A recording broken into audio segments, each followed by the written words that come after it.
Oh, Donnie's talking. He just never shuts up. And I just sat back. I watched the show. 45 minutes in front of a mirror. I banged it. I got it. I bang on. What I meant was I bang on. I got it. Okay. Here he is, our Friday regular, Canucks Insider, one half of the team, Donnie and Dolly on Czech Television, weekdays 10 to 12. It is the one and only Rick Dhaliwal. Fresh by the way, a parking ticket and a tow fine, I understand, Rick. Yeah, I'm pretty pissed right now. Freaking really mad. I had a back-to-back lunches in downtown Vancouver yesterday. And after the second one, I got towed. I'm not going to park. You didn't in pay by phone. Vancouver. You didn't feed the meter. Just Matt. Where we park for Donnie and Dolly is beautiful. It's across the street, and we're set for the day.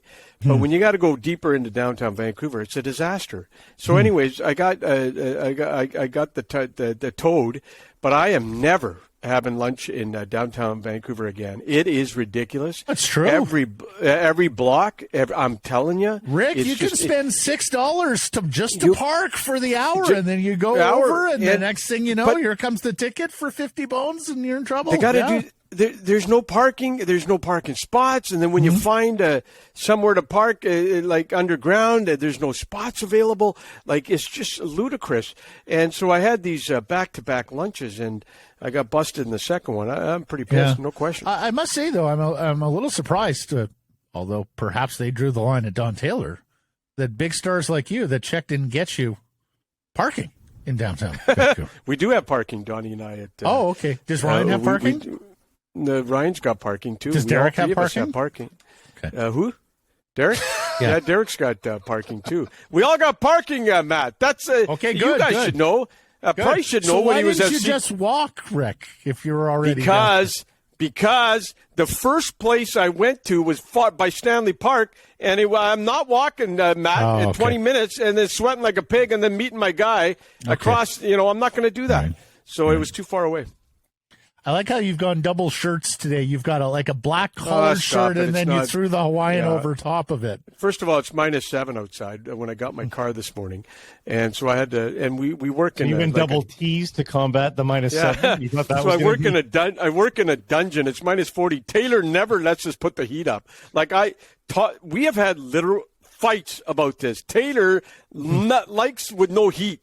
And Ryan and I, it gets cold in here. Like, I'm freaking cold. And so anyways. When's the last time you wore a sleeve? When's the last time something came past the elbow there? You're always in short sleeve. In December, we all wore sweaters, Blake. Oh, right. And spring's around the corner. I can't believe the cold spell we've had this week. It's ridiculous. So is Donnie from that school, like the Ed Sullivan Theater and Letterman, you keep it cold to keep the audience and everyone alert? That's what he's about? That's it. Donnie's He is such an old-school television guy, huh? No, but he's a brilliant... Like, if Donnie could, he would, walk up to the actual set and turn the dial. Like, Don was A-okay with that. Like, he's, in fact, nostalgic about that, Big time. Right?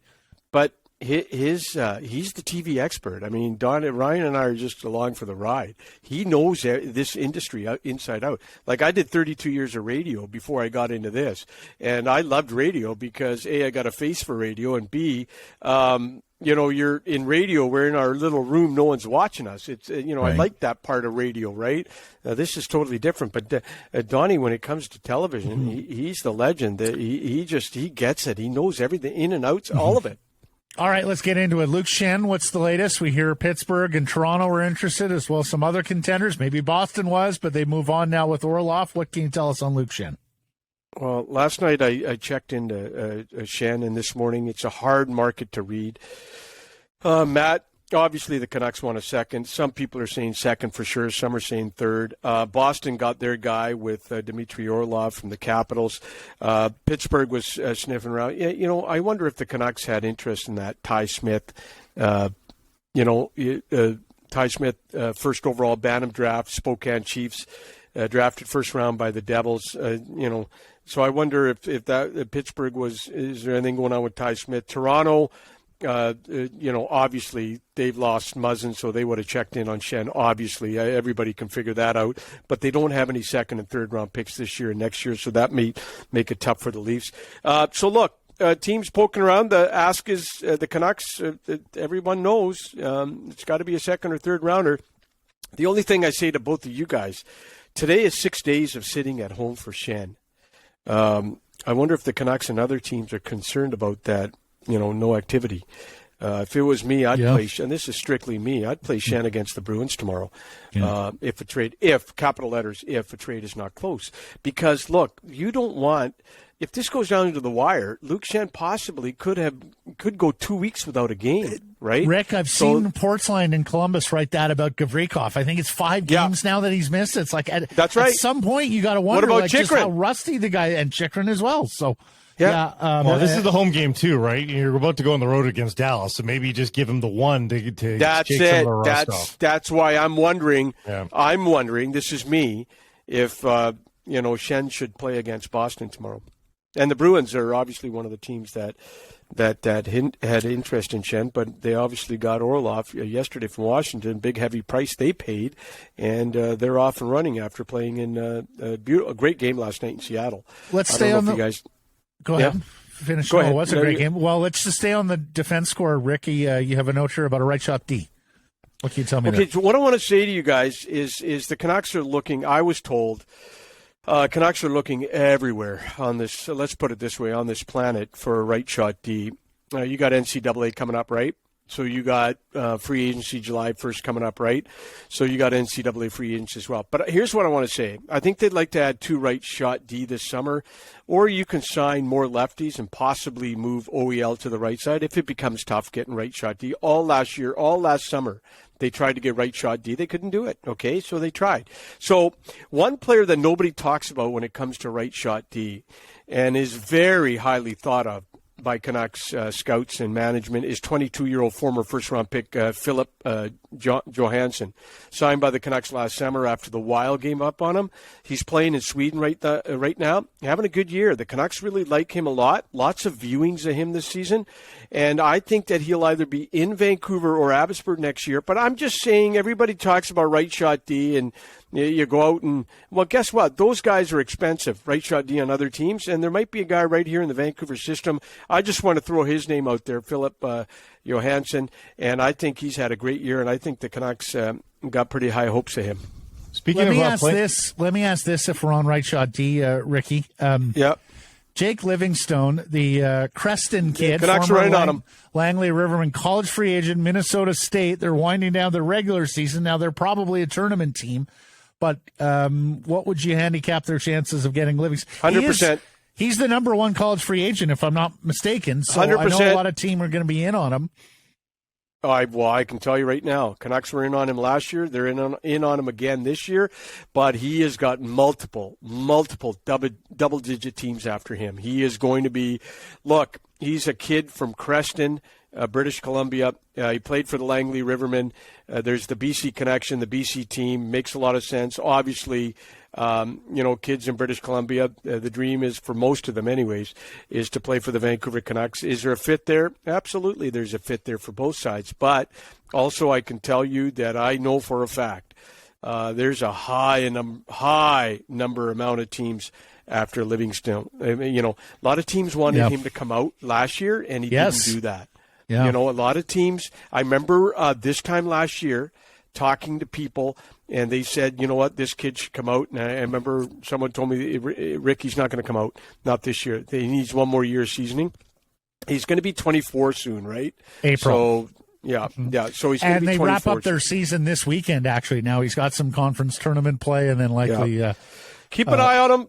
Canucks like him. They liked him last year. I don't know where he ends up, but there's a ton of teams after him. I'll tell you that much right now. It's really nice to be wanted. Who's the backup when Thatcher Demko comes back? Is it just a fait accompli? They go back to Colin Dealey and let Artur Silovs return? If he keeps winning hockey games for them and showing well, is there a chance that he finishes the season up here? I'm going to say something to you. Remember when Spencer Martin was struggling? And he had lost his 10th straight game for the Canucks. And I remember coming on your show, and I said this on Donnie and Dolly as well. If I was Rick Tocchet, I would ask for a veteran backup next year. Well, I got some pushback on that. So as of right now, I'm going to tell you, I get the feeling the Canucks are okay with Spencer Martin as the backup next year. They probably would like to see Seelovs play one more year in the American League, but capital letters, but Seelovs could go into camp and win the backup job to Demko. Martin's got 1 year left on his deal at $750. It's a one-way deal. That's a big reason why I think Martin's going to be with the organization. It's he's got 1 year left on a one-way deal. A veteran backup would cost you anywhere from 1.5 to 2.5. I don't think the Vancouver Canucks will be big-time players on the free agent market this year unless they go out and get rid of some bad contracts. And, we're talking about the Myers and the Garlands and, the same people we've been talking about for years, right? So I think Seelovs, 1 more year in Abbey would be great, but he could go into camp. I got pushback on the Canucks going out and getting a veteran backup this summer. And then lastly, Rick, Vitaly Kravtsov, the one-time 9th overall pick, who has twice asked for trades from the New York Rangers and played all of last year in Russia. He looks like he's on his way out, as the Rangers may add Patrick Kane here in a trade. What can you tell us on Kravtsov, the big Russian forward? Okay, so here we go. Kravtsov and forward Jake Livingstone, good Western Hockey League, Western Canadian kid, sat last night by the Rangers for trade reasons. Some thought the two were headed to Vancouver or Chicago. As of now, I've been told that it's not Vancouver. The Canucks like this player. They tried to get him last year, but the asking price is too high. So we got a 9th overall pick in 2018. He's only 23, but he's only got 10 points in 48 NHL games. But you guys know the old saying, and so do I. First-round picks get 1 million chances. 7th rounder gets 1. So you know what? The reality is teams are going to keep taking a chance on Kravtsov, hoping he can fix it and come out, and someday fix it and become the player everyone thought when he went 9th overall. He falls into that category of 25 and under players the Canucks are always looking for. But as of now, I was told the Canucks, he's not coming to Vancouver. Canucks like him. But the asking price is too high. But yep. And now there's rumors of Patrick Kane. Kravtsov and Livingstone will probably end up in Chicago for Kane. But you can bet the Canucks have been poking around this player for over a year. Well, and an RFA to be with Arbrights, and of course, always the option to go home and play for good money in the KHL, or at least that was the option. We'll see if that continues to be an option. Ricky, marvelous stuff. Get home safely. Stay warm this weekend, okay? It's going to be cold out there. Bundle up. Don't slip on the snow. Don't overexert yourself shoveling. Yeah, I feel like it's December. I feel like I'm up and north. The weather is just tremendous. We will talk to you next Friday right after trade deadline. Oh, yeah. So we have a 3-hour show on Donnie and Dolly next week, and then after that, sit down and talk to you guys about what happened with the Canucks trade deadline day.